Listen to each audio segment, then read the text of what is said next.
C'est la nuit sur Jérusalem. Dans le palais d'Hérode, tout est calme. Tout le monde dort. Non, il y en a un qui ne dort pas. C'est le roi Hérode.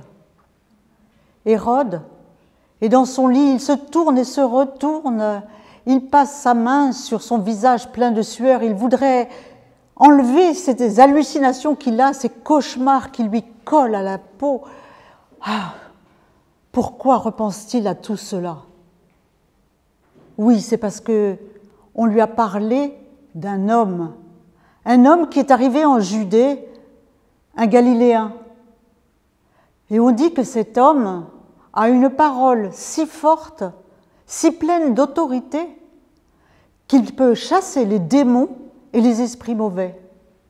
De sa simple parole, il peut guérir les malades, redresser les paralysés, rendre la vue aux aveugles, guérir les lépreux. Alors, les gens se sont demandé qui il était. Certains disent que c'est le nouvel Élie qui revient. D'autres disent que c'est un nouveau prophète.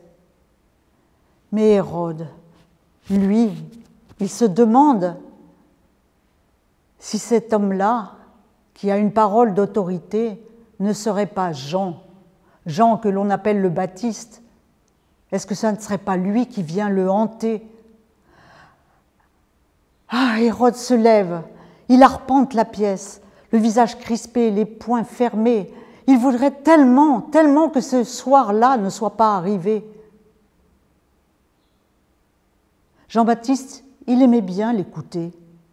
Il le faisait venir parfois au palais et il l'écoutait longuement parler de Dieu. Jean-Baptiste était un homme inspiré, juste, saint. Et puis, il n'avait peur de rien et il appelait à la conversion.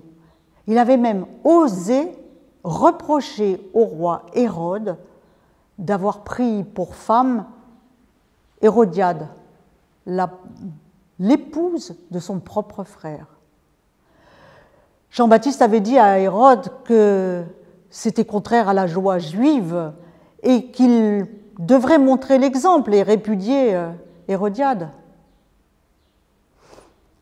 Oui, Hérode avait été un peu bousculé parce que Jean-Baptiste lui avait dit, mais il n'avait pas changé de vie.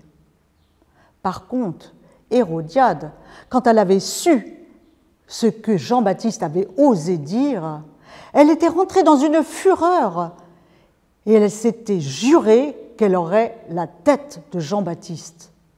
Comment pouvait-il, lui, habillé avec ses peaux de bête, oser dire quelque chose sur elle qui, grâce à son mariage avec Hérode, était devenue la reine?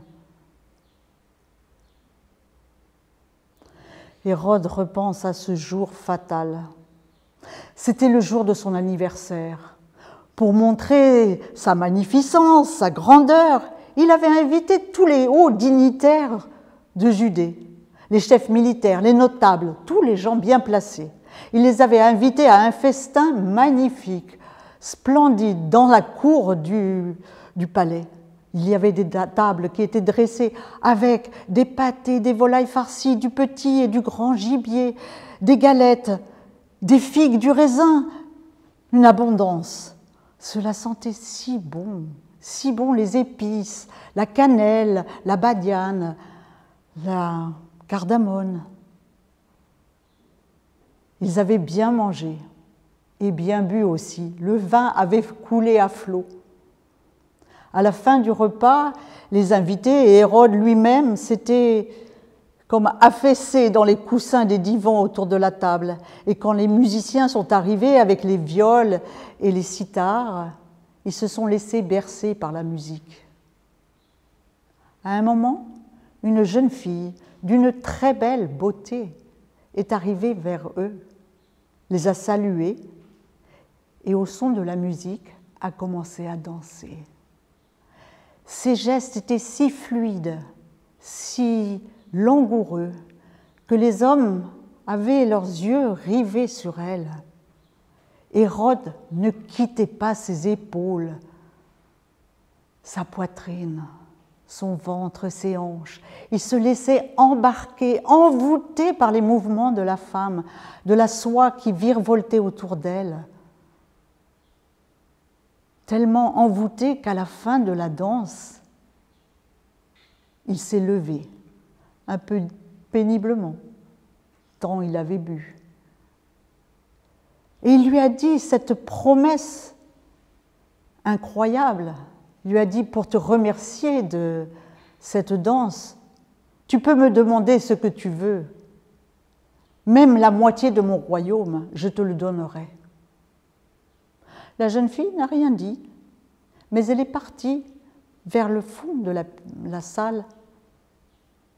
Hérode l'a suivie des yeux, il a vu qu'elle allait voir Hérodiade. Quand la jeune fille est revenue, elle s'est plantée devant Hérode et elle lui a demandé la tête de Jean-Baptiste sur un plat. À ces mots, Hérode a blêmi. Il s'est retenu, il vacillait. C'était trop horrible. Mais ce qu'il avait dit était dit. Il se trouvait pris au piège de sa propre parole. Il avait promis devant tous ses invités, et lui, le roi, ne pouvait se dédire. Alors, d'une voix atone, Hérode a envoyé un garde chercher la tête de Jean-Baptiste. Ah, Jean-Baptiste est mort par la faute même de la parole insensée, irréfléchie du roi Hérode. Et aujourd'hui, une autre parole s'élève. Ce n'est pas celle de Jean-Baptiste, mais c'est aussi, et c'est surtout, une parole inspirée, une parole vivante.